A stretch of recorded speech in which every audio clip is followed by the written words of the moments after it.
Yeah, I have to start with my traditional, all right. We are doing Sri Sarada Devi and her divine play. Sarada Devi is considered a divine incarnation of the Holy Mother, of the Divine Mother, the Mother of the universe. In Hinduism, the power of God, as we know, is feminine.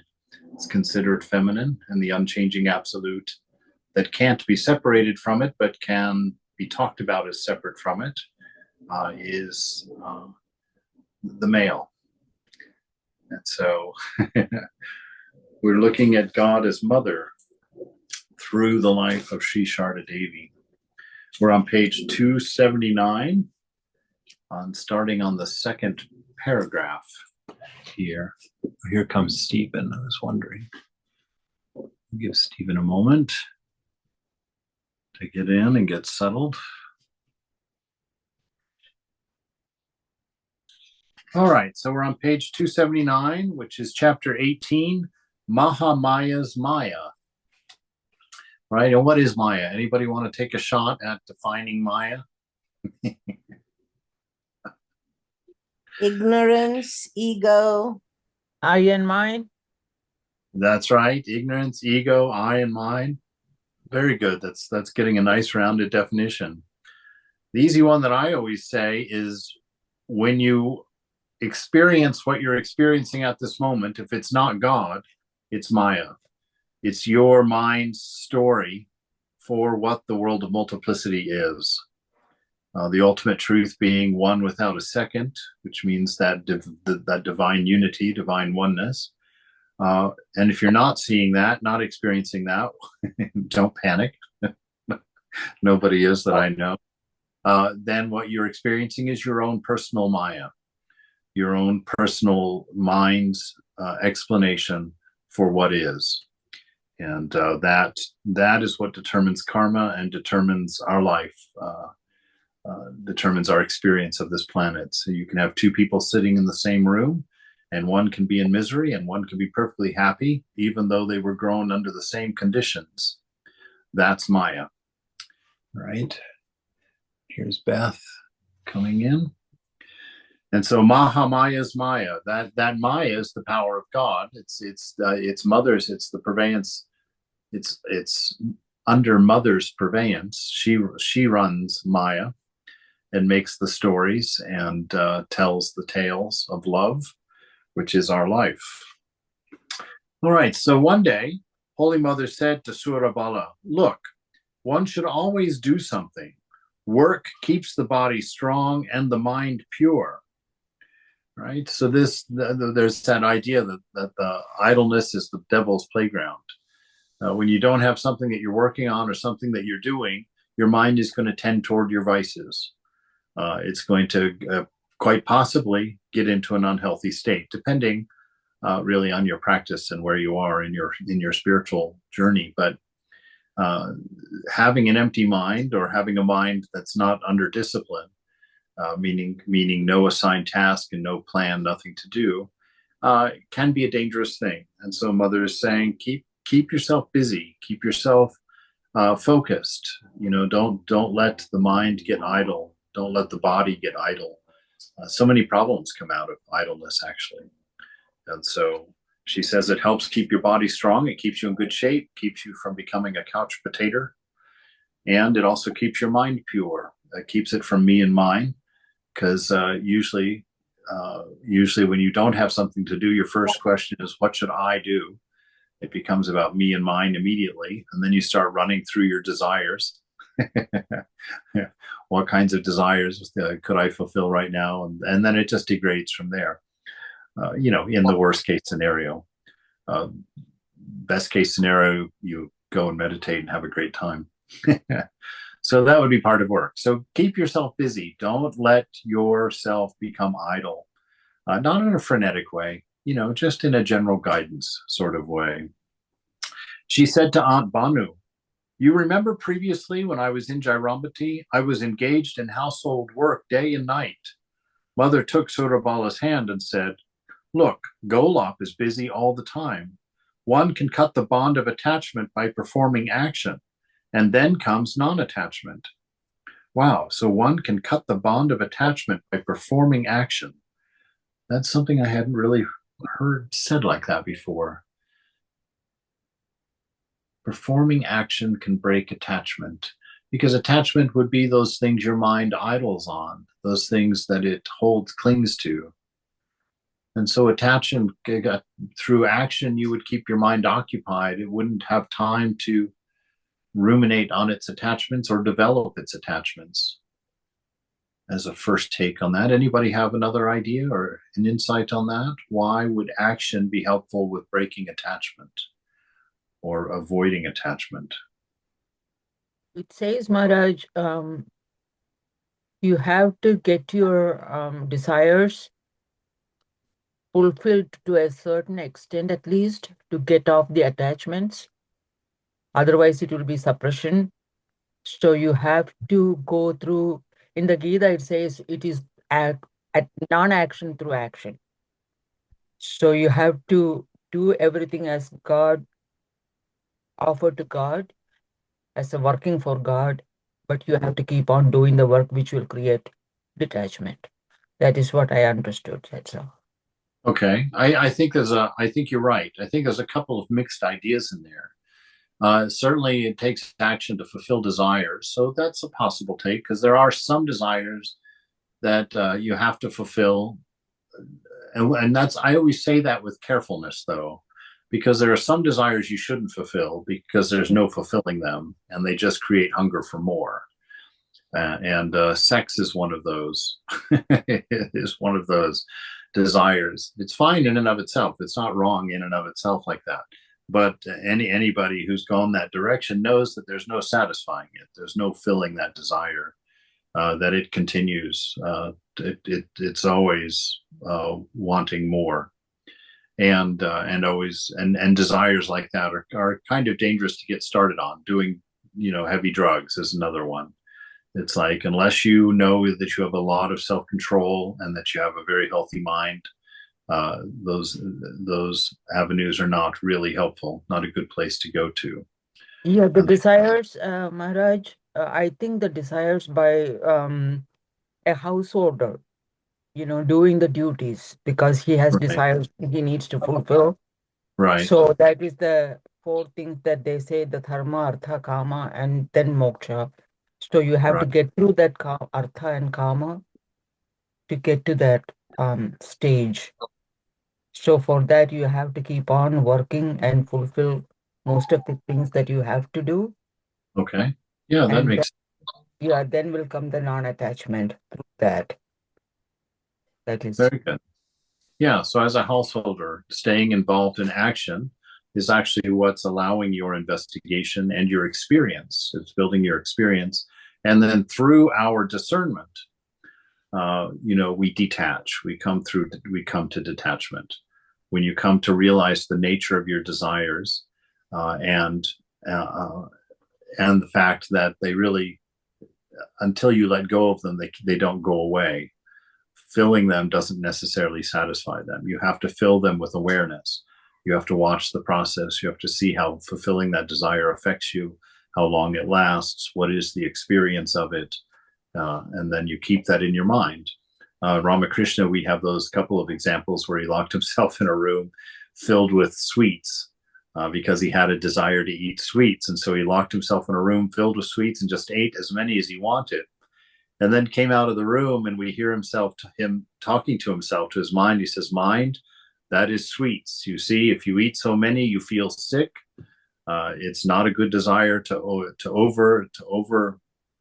fill it. It can't be filled, but that's the end result." And so he kind of reasoned his way through it, and then he was done. Didn't have to worry about it. He tried on that expensive shawl, that one time, and he wore it around a little bit, showed it off a little bit, and was watching his mind as he was doing that.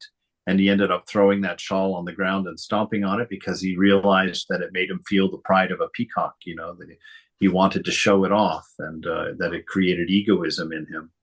And so he said, "Mind, that is wearing a shawl, wearing an expensive shawl." And so he did experience his desires, but he did it with intention and with his awareness turned on full blast. to watch the whole process, to see exactly how it all ended up. And then the next time he reminded the mind of what he had learned and grew his detachment that way. So here, the Soul Mother is saying, through action, detachment can be overcome or prevented even, right? One can cut the bond of attachment by performing action, and then comes non-attachment. One should not live without performing action, even for a moment. So Sarada began to do some housework. Thus, the mother's household ran smoothly for a year. So, wow, that's quite a statement there also. One should not be without action for even a moment, to keep the mind engaged and not to let it just idle, not let it grow lazy, not let it wander into areas that are unhelpful, not to give your... That Yes. also to do with karma yoga? Well, karma yoga is the second part of what Kamala was talking about. Karma yoga is doing things not for results. So it's not really for fulfilling your desires. Karma yoga is to do everything that's in front of you to do as it presents itself for its own sake, as an offering to your beloved, as an offering to the moment, and to be in that moment. Karma yoga is really about being in the present moment and keeping your mind on what you're doing. And in that present moment, you are in communion with the divine, which is everything around you. It's your experience of being. And everything that's being done is being offered continually in the moment. So you're disengaging from cause and effect in a way, because you're not working for results. You're working for the work itself and for its own sake, not for any particular outcome. So it keeps you from building desires. It keeps you from falling into causation and gets you off of the treadmill. And it makes the moment, instead of not thinking about the moment because you're working towards some imagined thing in the future, it allows you to be present in the moment. It allows you to be fully engaged in the moment. And by doing something for its own sake and offering and making it an offering to the moment, or an offering to God as the moment, that also keeps your mind off of your own desires and working for yourself. So it turns you into a non-selfish actor, as it were, and also takes away your preferences and your aversions, which is great, very helpful to contentment, to a positive experience of being. Yeah, so karma yoga is more about that. This here is staying busy as a means of being disciplined, to pick up tasks and to keep your mind focused on things. Of course, this has its place. She's talking to some girls here in the house, doing some work with her. So it's not a permanent thing, because as you grow spiritually, Mother takes away your activities little by little. Because at that point, taking the training wheels off, as it were. So you won't need this kind of activity for your whole life. You just need it while you have a wandering mind and while you're not really paying attention to your being. You're kind of distracted by things all the time, and the mind is wandering all the time. During that period, it's very helpful, here Mother is saying, to keep yourself engaged, to discipline yourself and not let yourself fall into idleness. Once, late at night, Sarada went to the bathroom downstairs with a lamp in her hand and saw a thief break a window and enter the kitchen. She screamed and then fainted as the thief ran away. Members of the household rushed to the kitchen and revived Sarada, but the incident made her mental condition worse. Holy Mother decided to return to Jairambati with Sarada and Radhu. Yogin Ma then suggested that Radhu and her mother should be sent to Jairambati, and a nurse should be engaged to look after Radhu. The Calcutta devotees would bear their expenses, but Holy Mother should stay in Calcutta. Holy Mother listened to Yogin Ma's suggestion, but did not respond. She had a vision of Radhu and Jairambati being treated carelessly by her insane mother, and saw that the baby's life was in danger. She later described her vision. While I was performing my morning worship in Calcutta, I saw various scenes in which Radhu was in horrible situations, as one sees the change of drop scenes in a theater. I saw Radhu's mother in a pitiful condition. She threw a little puffed rice to Radhu, who ate the rice dirtied by the dust and straw in the courtyard. Shodabala tied red and blue threads around her arm like a crazy woman. The other children of the family were eating puffed rice with sweets. Having these visions, one after another, I felt as if I were drowning, as if someone were forcibly holding me underwater. I realized Radhu's condition would be like that if I left her with her mother. This vision so upset the mother that she left her asana and went to Yoganma, told her what she had seen, and said that it was not possible for her to stay in Calcutta without Radhu. Holy Mother, Shodabala, Radhu, and Nimaldav returned to Jairambati in April of 1901. So you see that heart that Holy Mother had. And actually Radhu, Holy Mother said that that God provided Radhu to her in order to keep her mind on this plane, to keep her working on this plane, and so that she wouldn't go into ecstasy and samadhi and leave the body. You know, for an incarnation, their spiritual practice is literally about staying worldly, literally about having at least one desire there to keep them grounded, to keep them in the body, because otherwise they just keep returning to their natural state, you know, which is that one without a second, which, you know, leaves the body in a motionless, ecstatic state. So she was given this vision to take care of Radhu, you know, don't let her go, don't send her away with her mother to Jairambati alone to be, you know, no, you should watch for her. So, and she did that until the last days of her life, took care of Radhu faithfully. Swami, was Radhu's mother dead when Holy Mother took over her care? No, she was going crazy though. Oh. She had gone crazy due to grief and through other, you know, circumstances in her life. She kind of lost her center, and wasn't completely sane, or wasn't sane. Let's just put it that way. And so Mother started taking care of Radhu, who was her daughter. So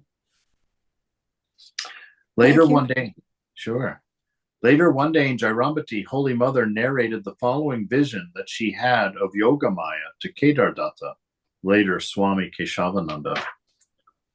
After the Master's passing away, I felt that my life was empty. I was praying to the Master, asking why I should keep my body. Suddenly, in a vision, I saw a girl of 10 or 12 years old, dressed in a red cloth, moving about in front of me. Immediately, the Master appeared, pointed to the girl, and said, "Take her as a support and live. Many spiritual seekers will come to you." The next moment, both he and the girl disappeared. Another time, I was seated on the same spot facing west, and I saw Surabala, who was then totally insane, dragging some cotton shawls and saris under her arms to the other side of the courtyard. Crawling behind her was Radhu, crying. As I watched this scene, I shuddered, and my heart was pierced with agonizing pain. I ran to Radhu and held her in my arms. I thought, who will look after the poor thing if I do not? Her father is dead, and her mother is insane. Immediately, the Master appeared and said, "This is the girl you saw before. Take her as a support. She is your Yogamaya." So Yogamaya is the divine power that fulfills the wishes of God, right? And so Radhu was sent to her to be the means by which Holy Mother would stay in her body, would stay and teach us all that she taught us, and give the example, the life example that she became from that. As soon as Holy Mother took Radhu in her arms, Maya entered her divine body, meaning that her mind became drawn to worldly affairs. She told a monk, "There was no Maya in my body before Radhu's birth. The very moment I took Radhu in my arms, Maya entered me." You know, so that she was not at all deluded before that. Her mind was always on the divine. She was fully aware always of who she was, right? But because the Master was there, the Master was alive at that time, or in body at that time, her service to him and that relationship maintained her and kept her on this plane. But after the Master passed away, you know, she just said that she really lost her will to live. that she couldn't see, why would I carry on in this play?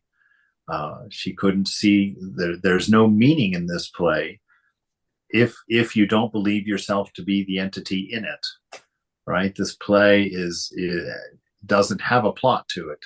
It's your attachments, your desires, your aversions that cause the plot, that cause the story of your life. And as you piece that together, as you experience, that becomes your experience of being. Again, even if you're in the same family as someone else, the two of you can be raised in the same conditions and end up as two radically different people, because your mind is your world. There is no external world in the absolute sense, and so your mind is your world, and so the condition of your mind is the condition of your world, and that's Maya. That's the story that we get stuck in. And so we see here that Holy Mother, without Radhu, without that attachment and that concern for the welfare of Radhu, was without Maya. And then as soon as her heart was given to Radhu, and concern for Radhu, then the world formed.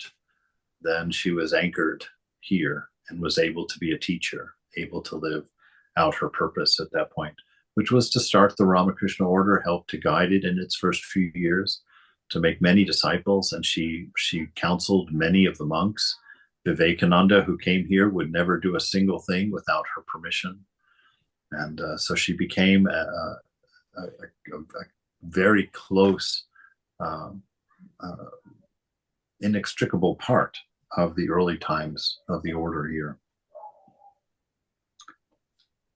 So here, Holy Mother's life became inextricably entwined with Radhu's.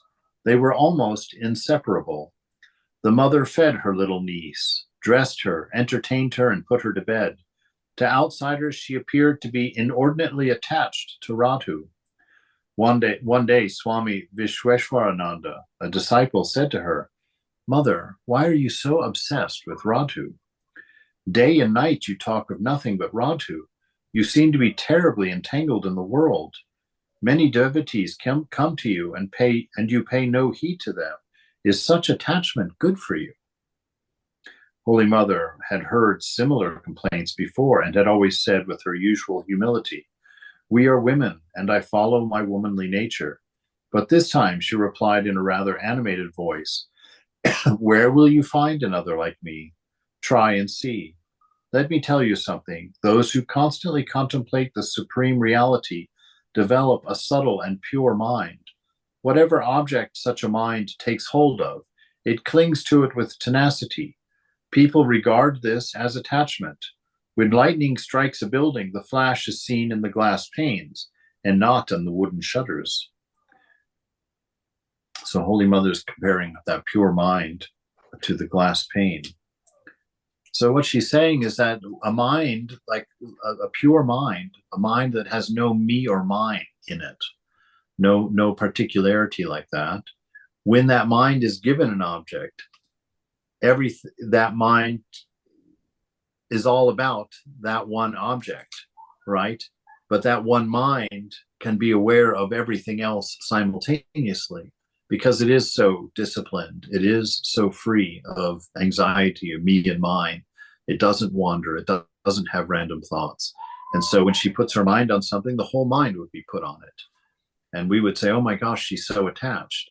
But in fact, she just that's the only object of attention at the moment for her. But she can move that where she needs, as needed, right? And so with such a pure mind, that's how these great disciples, that's how these great seers in the past have been able to accomplish so much, because they have that singleness of mind.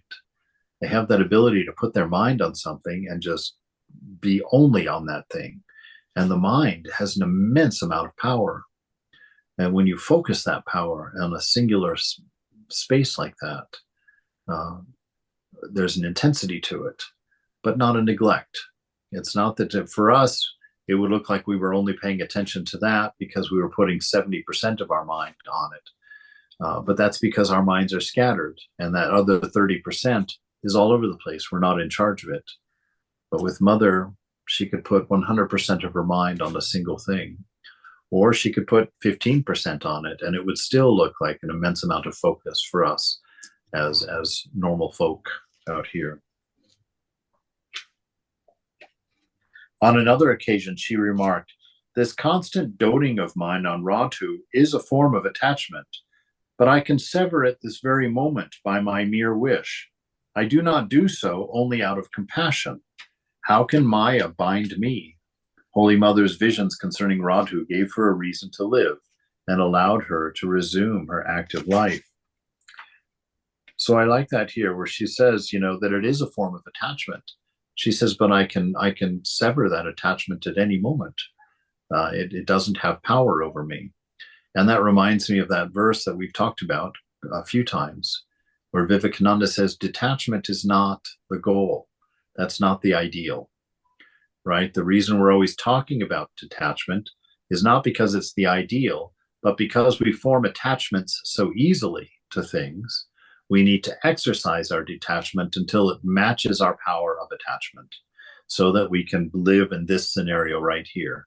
We can be attached when it's time to be attached, right?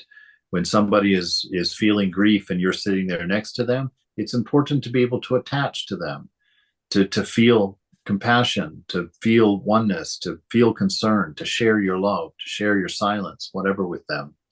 But when you walk away from that person in your new circumstance, your mind should not be constantly wandering back to your attachment. You should be able to walk away and leave that as it is and go on with the next thing. So your power of attachment should match your power of detachment. They should be able to be balanced so that you can sign in when you need to and sign out when you don't, so that you're not caught. You're not caught. It doesn't get sticky for you. I love how Mother is like, how can Maya bind me? Because she knows who she is. She is the Divine Mother. She's in charge of Maya. She's in charge of the action, the manifestation of God. The Divine Mother is Word, right? In the Christian sense. Life in Jairambati and Calcutta. Holy Mother made Jairambati her country residence from 1897 until she passed away in 1920. Although it was a remote place, hard to reach, ravaged by malaria, completely lacking city comfort with no markets nearby, still many devotees from far and near visited her there. This gave the villagers an opportunity to supplement their meager income by selling fruits and vegetables, fish, milk, and other articles to the devotees. In this manner, Holy Mother helped her poor village neighbors. She often felt suffocated by her restricted life in Calcutta, so she would go to Jairambati to relax. And Jairambati is where she grew up. I know from conversations with other Indian women, about these social restrictions and requirements for the way women carry themselves. They shouldn't be out alone on the streets, single women in particular, the way that they dress, the way that they move, the things they talk about. All of these things are under an eagle eye.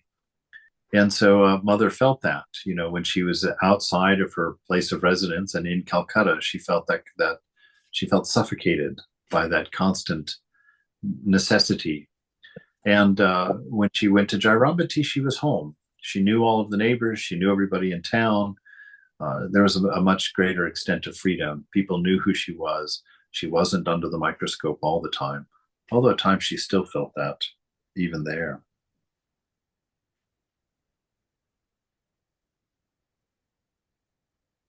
There she could happily move about freely among the simple villagers whom she had known from her childhood and who loved her. Moreover, she felt that she needed to look after her brothers' families. Swami Nikhilananda wrote, perhaps there was a deeper reason for her choosing her parental home as a place of residence. She thus taught the world how one could be burdened day and night with worldly responsibilities and at the same time lead a saintly life. Here she demonstrated that even the most humdrum duties of the world can be performed as spiritual acts. Right? So this is the teaching of the Divine Mother, to be engaged in this world, but not to forget the divine, to never be pulled into the world, not to be stuck in the world, but to know the nature of things, to know your own nature, and to never forget the presence of the beloved as you're working, as you're doing, as you're carrying on. Let nothing drive the remembrance of your nature, the remembrance of the beloved out of the mind. Right? Holy Mother was brought up in an extended family, and she was the eldest child. Among her 3 uncles, little is known about 2 of them. The youngest uncle, Nilmatav, was a bachelor and worked as a cook for a wealthy family in Paikpara, Calcutta. After his retirement, he settled in Jairambati. Since no other relative came forward to look after him in his old age, Holy Mother took responsibility for him and personally served him. On the 14th of February, 1904, Holy Mother came to Calcutta with Radhu, Shurabala, and Nilmatav, residing in a rented house on Bagbazar Street. Sharadananda made special efforts to make the mother's life comfortable in Calcutta. A horse carriage owned by Nivedita's school was always ready for her use. Holy Mother used the carriage to go to the Ganges every day for her bath, and on holidays she visited the Mayadam, the zoo, the museum, Kalighat, or some other place of interest. The main purpose of these outings was to make her walk, as she had a slight limp due to rheumatism, which she had developed in Dakshineshwar. At the time of the chariot festival of Lord Jagannath, Holy Mother went to Arkanalai ashram in Devin Majumdar, a devotee of the Master, and enjoyed hearing the ashrama children sing. On Janmashtami, Krishna's birthday, she went with Lakshmi, Golapma, Nalini, and Radhu to Kankurgachi, Yogodhyan, where Ramakrishna's relics had been installed. At Swami Yoganvad's request, Holy Mother sat there till 6 o'clock in the evening and received devotees. She was very uncomfortable seated for such a long time in the hot weather, covered with a thick chadar or shawl. After returning to her residence, she mentioned this to Golapma, who generally guarded her under such circumstances. Right? So this, I remember, Greg, I remember you one time chastising the devotees. I think it was, well, I won't say where it was, because, Swami was in his late 70s at that point, and he went to do a retreat, and they just kept him working the whole time, just had an incredibly rigorous schedule for him. And he came back from that retreat and he was just exhausted. And so Greg played the role here of Golapma, as kind of letting the devotees know, it's like he's not just a superhero Swami, he's a person. You've got to give him time for rest. You have to give him breaks between classes. And there's a story about Swami Virajananda, he was the first monk to come to the order after the master died, so he didn't meet Sri Ramakrishna.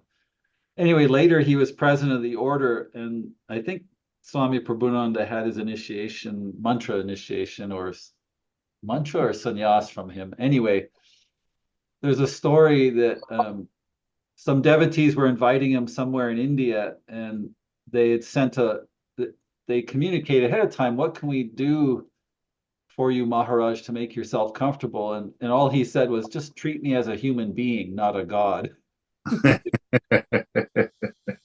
So if you're overworking him, make sure he gets the time to rest and just treat him nice, like you would treat anyone well. Yeah. Don't treat him as a deity where he doesn't need food or sleep. Right. Exactly. Yeah, I went to see Mataji, but the hugging saint. And I went to see her up at her ashram up in Lake County in California. And she sat on a chair for, I don't know, 16, 18 hours, just processing thousands of people that came just to get hugged by her. And so she just, one person after another, was just giving these hugs. And after it was over, at sometime like at 6 a.m, she got up and went and just got in a car and drove off to the airport to move on to the next place. And I remember thinking at that time, I was like, wow, she never got a break. She never got up to use the john. She never had a bite to eat. Nobody brought her a glass of water. She just sat there, just boom, boom, boom, boom. And I was amazed at that. But after reading this, I'm she is wondering, diabetic, and she has oh a yeah, lot of other problems, physical problems, and her record is 22 hours straight. 22 hours straight. Wow. Yeah, see, I mean, I get all of that, but at the same time, somebody should be in there. Oh, I can't say that because I don't know what the story is, but it seemed to me, wow, somebody should have. She will not listen. People try. All the swamis, everybody try, but she will not listen. Even after everybody is gone, she will ask, look outside whether any bus or anybody, other people are coming. See, that's the heart right there. Yeah, see that makes it all right. If she won't listen, then she won't listen. That's her heart, her devotion. That's her sacrifice. That's beautiful. Yeah. So anyway, that's just this thing. We have to balance those. We can't assume that of these these swamps and nuns that come and nourish us and feed us. That we have to always, we should at least offer. They can refuse, but we should at least give them opportunity, to take care of themselves in that.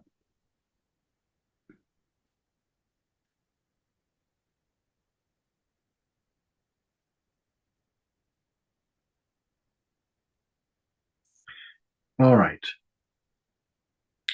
The saintly woman Golapma lived in one of the rooms at Nivedita's school. She was then very old and ill, and Nivedita and a disciple named Kushum looked after her. As Golapma considered Ramakrishna to be her son, Holy Mother respected her like a mother-in-law. Sometimes she visited this remarkable old woman. The mother had sent her food from her kitchen. In the last part of her life, Golapma was not very aware of the outside world. Hey, Maharaj, Swami, that's not Golap Ma, that's Gopalar Ma. Oh, Gopalma, you're right. I see it now. All right, thank you. Golap Ma was Holy Mother's one of her attendants, but this is Yes, this is different. Right. The last paragraph was about Golapma. Now we're on Gopalma. Yeah, I didn't see it. Thank you. So the saintly woman Gopalma lived in one of the rooms at Nivedita's school. She was then very old and ill. Nivedita and a disciple named Kushum looked after her. As Gopalma considered Ramakrishna to be her son, Holy Mother respected her like a mother-in-law. Sometimes she visited this remarkable old woman. The mother also sent her food from her kitchen. In this last part of her life, Gopalma was not very aware of the outside world, but she was conscientious about performing japa with her rosary. She did not recognize most people, but when Holy Mother came to visit, she would feebly say, "Who is this? Is it Boma, daughter-in-law? Please come and sit near me."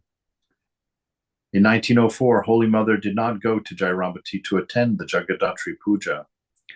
Though she was reluctant to miss it, her household had grown so large that it was expensive to travel back and forth.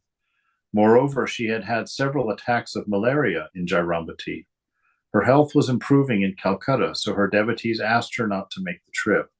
However, she sent everything needed for the worship through her brother Bharata and a devotee. Holy Mother was delighted to hear their description of the worship when they all returned. Yeah.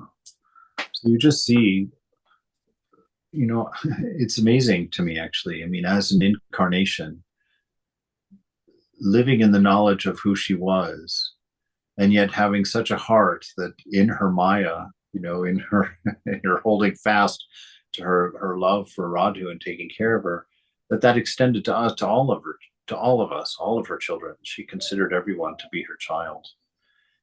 And just to see that a life of renunciation, a life of discipline, a life of self-control, a life of purity and practice does not have to happen in a mountain cave. It doesn't have to happen off by yourself in silence. That you can actually be in this world, never forgetting the presence of God, always seeing that presence in everyone and everything around you. and that life can get busy. And that doesn't mean you don't meditate and you don't do your practice. It means that what you're doing becomes your practice, that you are continually, you're coming to a point where everything takes your mind to God, where everything is done in service to love. You know? And so remember that, try and create a life like that. That's not that, in the beginning, we need more than the beginning, most of us more than ever, we need our quiet time. We need our time that's set aside specifically for practice. But even in that, understand that practice shouldn't be boundaried. Just because your hour of meditation in the morning is finished doesn't mean that you stop saying japa. Just because your 15 minutes of reading and prayer has finished doesn't mean that you end the conversation with the divine, that you end the company, the communion, the presence with the divine. This goes back to the teachings of Brother Lawrence and the practice of the presence of God. Do everything in the light of God, consciously, not for a minute forgetting the presence, not for a moment forgetting your nature, but to stay in that awareness of the presence of the divine and seeing that divine everywhere serve. Vivekananda says this is the highest worship. The highest form of worship is not in a temple with bells and gongs. The highest form of worship is serving God in living beings, serving God in living beings and doing it with that awareness. All right. She's going to go on a pilgrimage to Puri now. In November of 1904, Holy Mother and some companions went on pilgrimage to Puri by train. Her party included her uncle Nilmadhav, Shordabala, Ratu, Lakshmi, Golapma, M's wife, Chunilil's wife, Kushum, Swami Premananda, her attendant Ashu, Trigunatita's brother, and a servant. So you see her household has gotten quite large. A large number of people to take around with her. A second-class car was reserved for the mother and her female companions. The three men went by an inter-class car. The distance from Calcutta to Puri is 300 miles. Holy Mother and her companions boarded the train in the evening and reached Puri the next morning. Most of the party stayed at Chekravashi's Mat, a guest house owned by Balaram's family that was near the Jagannath temple. Premananda stayed in Shashi Niketan, near the sea. When Holy Mother arrived in Puri, she went straight to see Lord Jagannath in his inner sanctuary, as arranged by Balaram's family. They were wealthy and influential people in Orissa. Every morning, Holy Mother and her party visited the deity, and they also attended the evening Vesper services regularly. As she wished to hear of the glory and history of Lord Jagannath, a priest came one day to read to her from an ancient scripture. On this occasion, the Mahaprasad, cooked food that had been offered to Jagannath, was purchased from the temple stall, and 50 priests were fed. The mother ate Jagannath's Mahaprasad every day in Puri. In Puri, Mother developed an abscess on her foot. She suffered terribly, but would not consent to surgery. One day in the temple, someone pressed against her abscess, and she cried out in pain. When Premananda learned of this, he brought a doctor the next day. The devotees bowed down to her that day as usual, and as she sat with her face veiled, as was her custom, the doctor also bowed down to her, holding his lancet ready. When he touched her foot, he quickly pierced the abscess with the lancet and left, saying, "Mother, please forgive me for my offense." Premananda was sitting outside. Holy Mother was very upset and scolded Ashu when he pressed the abscess to clear it out. However, this relieved the mother's pain immensely. Ashu washed the wound with a solution of margosa leaf and bandaged it. After a few days of care, she was fully cured. She then heartily blessed her sons for taking care of her. Holy Mother wanted to show her mother and her brother Kali Kumar the holy city of Puri. So one day she secretly sent Ashu to Jairambati to bring them. She did not want Shurabala to know of this because she was very possessive and quarrelsome. It upset her when Holy Mother paid attention to her brothers and their wives. Ashu traveled to Jairambati via Vishnupur and conveyed the mother's wishes to Shyama Sundari and to Kali Kumar. Both were elated and prepared to start the following day. Kali Kumar hired 2 bullock carts to bring his wife, 2 sons, and father-in-law. Sita Ram, a villager, asked Shyama Sundari if he should go with her on the pilgrimage, and she agreed. The group reached Puri the following day. When Shurabala saw all these people, she was angry at Holy Mother. But the mother said, "Shall I live with you alone? Are they not my own relatives? I have brought you here, and shall I not bring my elderly mother?" Kali Kumar and his group visited Lord Jagannath and the other important temples and returned to Jairambati after a few days. Shyama Sundari stayed with Holy Mother. After Holy Mother recuperated from her abscess, her health improved. She bathed twice in the sea, regularly circumambulated the Jagannath temple, and visited the important places of Puri, the vast kitchen of Lord Jagannath, the Gundicha house of Jagannath, the Lakshmi Jala paddy field, Narendra Lake, the Govardhan monastery of Shankara, Swagadwar and the sea on the sea, and so on. Holy Mother was in a wonderful mood, and she related many stories of the old days to her companions. She and her party returned to Calcutta in late January 1905, and after a few days there, Shyama Sundari returned to Jairambati. I'm kind of struck. I mean, they're going on vacation, which is what? Holiday, right? And where does the word holiday come from? It comes from the word holy day.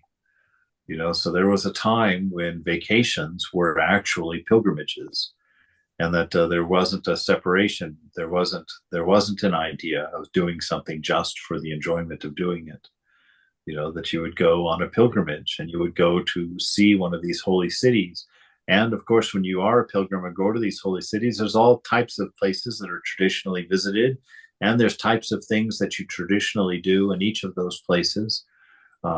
To walk around the mountain, or to circumambulate the shrine, or to do a certain number of japam, or to, 3 steps in a bow as you travel, all these different traditions. And all of this work is meant to train us to keep ourselves in a state of awareness, in a state of consciousness, a consciousness of the divine meaning in everything, the divine presence in everything, and our own divine nature. And so, this ties in with all of this doing that Mother was telling us earlier that helps purify the mind. Keep the mind engaged in holy thinking. Keep the mind engaged in selfless thinking. Keep the mind disciplined. Don't let it wander. Don't let it become a toddler and get itself in trouble. You are separate from your mind. And the scriptures say you should befriend your mind. You shouldn't be a tyrant, right? You should befriend the mind. And you should love the mind. And you should be kind to your mind, right? So none of this yelling at yourself inside. None of this cussing yourself out inside. None of this getting frustrated with yourself or naming your faults all the time. You have to be kind. You have to be gentle. The mind needs to be raised by you. And that means that you have to fully understand that the mind is not you. And through that understanding and through a constant awareness of that truth, you learn to discipline it. You learn to train it. You learn that you are the driver and the mind is the vehicle, the body is the vehicle. And that those 2 things are separate from you. And through this practice, you learn how to stay in charge. Through identity with body and through identity with mind, we've become confused, and we allow them to call the shots. We allow the mind to determine our moods. We allow the body to determine our appetites, and we define ourselves by the body and mind. And so we see here that through this action of this spiritual action in particular here on pilgrimage, all of these duties and things that they did are required to help keep the mind in its proper place and to keep it trained, so that you can find your freedom and not be stuck in a Maya where the car is its own driver as such. All right. Well, we'll stop there for today.